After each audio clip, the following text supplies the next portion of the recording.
दोस्तों नमस्कार, आप सभी का मेरे चैनल में स्वागत है। दोस्तों आज की वीडियो में हम देखने वाले हैं वनस्पतियों का वर्गीकरण और विभिन्न क्रांतियाँ, कौन कौन सी क्रांतियाँ हुई हैं अभी तक। दोस्तों आज का जो लेक्चर है ये भी बहुत इंपॉर्टेंट है और जितने फैक्ट मैंने इसमें बताए हैं वो सभी आपको याद करने हैं। और जितना मैंने बता दिया है इस वीडियो में, यूपी ट्रिपल एस सी आयोग हो, यूपी पुलिस हो, रेलवे हो, एसएससी हो, इससे बाहर नहीं पूछता है। लेकिन इसके अन्य अगर आप कोई एग्ज़ाम दे रहे हैं तो आपको फिर हर चीज़ को थोड़ा डिटेल में देखना होगा। तो चलिए वीडियो को शुरू करते हैं और हम पढ़ते हैं वनस्पतियों का वर्गीकरण। तो वनस्पतियां जो है वो कुछ भागों में डिवाइड हैं। जैसे पहला है ट्रोपोफाइट। अब ट्रोपोफाइट की वनस्पति को क्या कहते हैं? तो ट्रोपोफाइट जो वनस्पति होती है वो उष्णकटिबंधीय जो वनस्पति होती है, मतलब कि उष्णकटिबंधीय क्षेत्र में पाई जाने वाली वनस्पति को ट्रोपोफाइट कहते हैं। अब उष्णकटिबंधीय क्षेत्र आपको पता ही होगा कि इक्वेटर से 23.5 डिग्री नॉर्थ और इक्वेटर से 23.5 डिग्री साउथ, जो बीच का जो स्थान है उसे उष्णकटिबंधीय क्षेत्र भी कहते हैं। ठीक है, ये सब आप जानते होंगे। तो वहाँ पर जो वनस्पति पाई जाती है उसे कहते हैं ट्रोपोफाइट। अब इसके बाद है मेसोफाइट।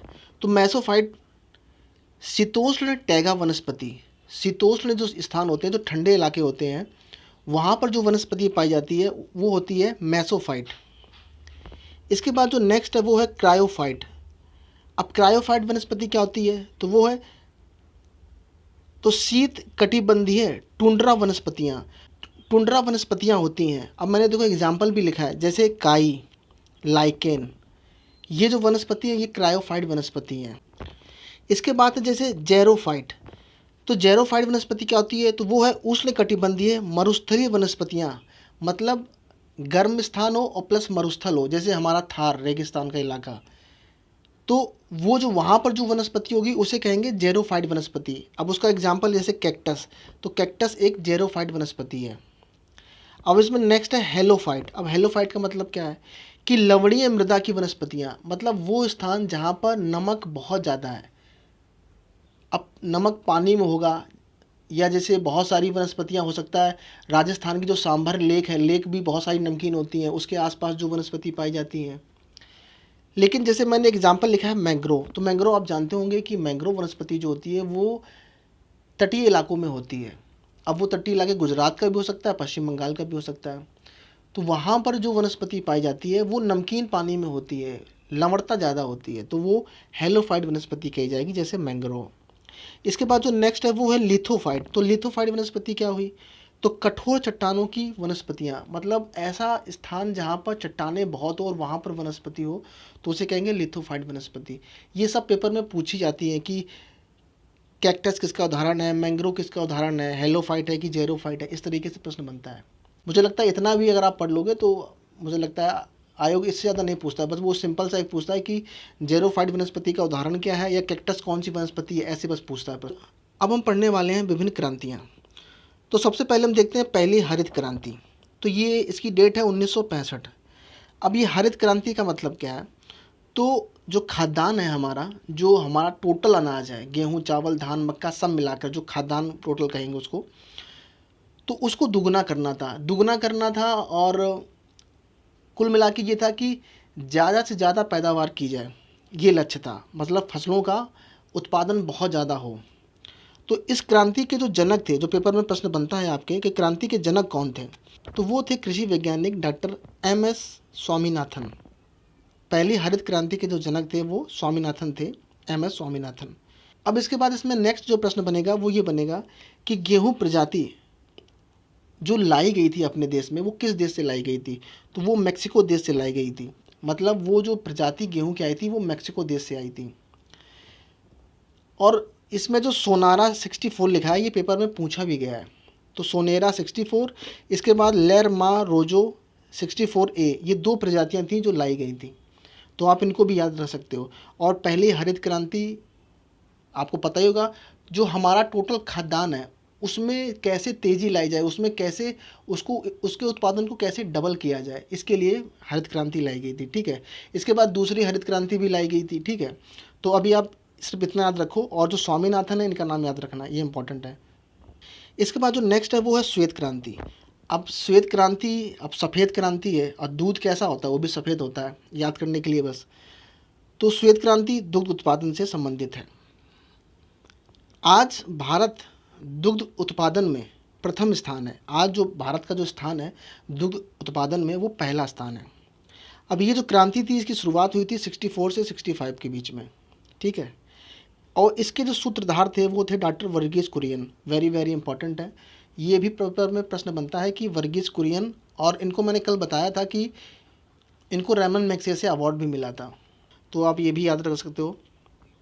तो ध्यान रखना, हरित क्रांति के जनक थे एम.एस. स्वामीनाथन और श्वेत क्रांति के जनक हैं doctor Varghese Kurien. Very very important.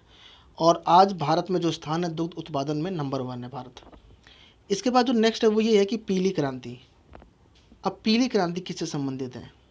अब पीली क्रांति किससे संबंधित थी? तो भारत में खाद्यान्न तेलों एवं तिलहन उत्पादन से संबंधित है। अब देखो, याद करने के लिए बहुत सिंपल सा है कि पीली क्रांति का नाम है पीला, और तेल भी जो उसका जो कलर होता है वो भी पीला होता है।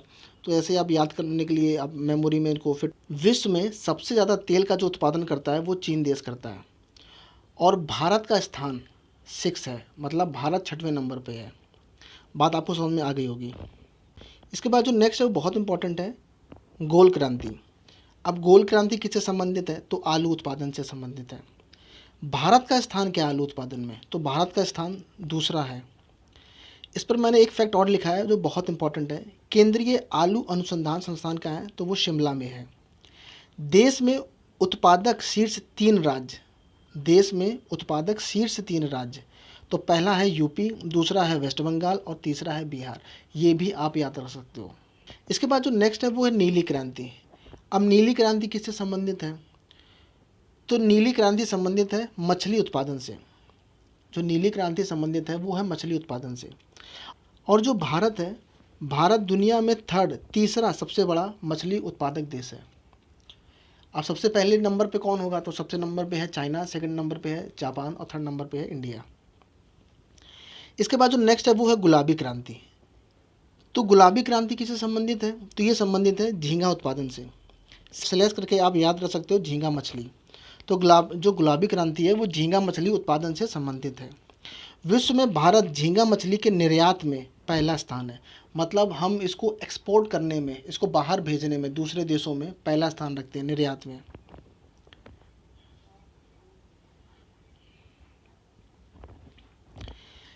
अब इसी में नेक्स्ट पॉइंट ये है, इंपॉर्टेंट है, आप इसे याद रख सकते हो कि ये प्याज क्रांति से भी संबंधित है। और प्याज क्रांति से मतलब कि जो गुलाबी क्रांति है वो प्याज से भी संबंधित है। अगर कभी पेपर में गुलाबी क्रांति दिया हो और झींगा मछली ऑप्शन में ना हो और वहाँ पर दिया हो प्याज क्रांति, तो वो भी आप करेक्ट मानोगे अगर ना दिया हो तो। और अगर दोनों ही दिए हो और ए बी करके दिया हो तो आप ए और बी दोनों ही करेक्ट मानोगे, ठीक है। इसके बाद जो नेक्स्ट है वो है रजत क्रांति। तो रजत क्रांति संबंधित है अंडा उत्पादन से। भारत का रैंक क्या है अंडा उत्पादन में? तो भारत जो है वो तीसरे नंबर पे आता है दुनिया में। अगर हम राज्यों की बात की जाए कि भारत के कौन कौन से वो राज्य हैं जो रजत क्रांति में नंबर 1 है, तो नंबर 1 पे है आंध्र प्रदेश, नंबर 2 पे है तमिलनाडु और नंबर 3 पे है वेस्ट बंगाल। अब इसके बाद नेक्स्ट है भूरी क्रांति। ये ध्यान रखना, अभी एक भूरी क्रांति है, इसके आगे एक मिलेगी ब्राउन क्रांति, दोनों में डिफरेंस समझना, ठीक है। अब भूरी क्रांति इसलिए मैंने इंग्लिश में लिख दिया है ग्रे। इसे धूसर क्रांति भी कहते हैं, वेरी इंपॉर्टेंट, इसे धूसर क्रांति भी कहते हैं। और ये उर्वरकों के उत्पादन से संबंधित है, वेरी इंपॉर्टेंट भूरी क्रांति, ध्यान रखना। इसके बाद जो नेक्स्ट है वो है सुनहरी क्रांति। और ये जो सुनहरी क्रांति है ये फल उत्पादन, विशेष रूप से सेब, मतलब फल उत्पादन, और उसमें भी अगर फल की बात की जाए विशेष रूप से तो सेब उत्पादन के लिए, एवं सब्जियों के उत्पादन से संबंधित है। बागवानी उत्पादन से संबंधित है, ऐसा भी कह सकते हैं। भारत का सब्जियों एवं फलों में, इनके उत्पादन में अगर रैंक देखी जाए तो भारत दूसरे नंबर पे आता है। मतलब सबसे ज़्यादा अगर सब्जी और फलों का उत्पादन कौन सा देश करता है तो उस पर भारत की जो रैंक है वो दूसरी है, सेकंड नंबर पे हमारा इंडिया है। और बहुत सारे फलों का उत्पादन तो भारत नंबर 1 पे करता है, जैसे केला है, नींबू है, आंवला है, बहुत सारे ऐसे। इसके बाद जो नेक्स्ट है वो है कृष्णा क्रांति, वेरी इंपॉर्टेंट, खनिज तेल में आत्मनिर्भरता के लिए, खनिज तेल पर आत्मनिर्भरता के लिए। नेक्स्ट है बादामी क्रांति, ये मैं बोल रहा था ब्राउन, वो ग्रे थी, ये ब्राउन है, ठीक है। अब ये किससे संबंधित है, तो ये गैर परंपरागत एवं नवीकरणीय ऊर्जा उत्पादन से संबंधित। अभी नवीकरणीय ऊर्जा क्या होती है, जैसे सौर ऊर्जा है, पवन ऊर्जा है, जो डैम बनाकर बिजली उत्पादन की जाती है ना। तो ये जितनी भी ऊर्जा की जो ये संसाधन है, ये सभी नवीकरणीय ऊर्जा है। भारत का लक्ष्य है कि 2022 तक 175 गीगावाट नवीकरणीय ऊर्जा का उत्पादन करना है भारत का। ये मोदी जी जो हमारे प्रधानमंत्री हैं, उनका लक्ष्य है। तो 175 गीगावाट 2022 तक हमें रिन्यूएबल एनर्जी, जिसे कहते हैं नवीकरणीय ऊर्जा, उसका उत्पादन करना है। ये भी पेपर में प्रश्न बना एक बार, ठीक है, कि 2022 तक कितने गीगावाट नवीकरणीय ऊर्जा का उत्पादन करने का लक्ष्य है भारत का। इसके बाद जो नेक्स्ट है वो है लाल क्रांति, वेरी इंपॉर्टेंट। ये टमाटर एवं मांस के उत्पादन में वृद्धि के लिए है। दोनों चीज़ें याद रखना, मांस भी और टमाटर भी।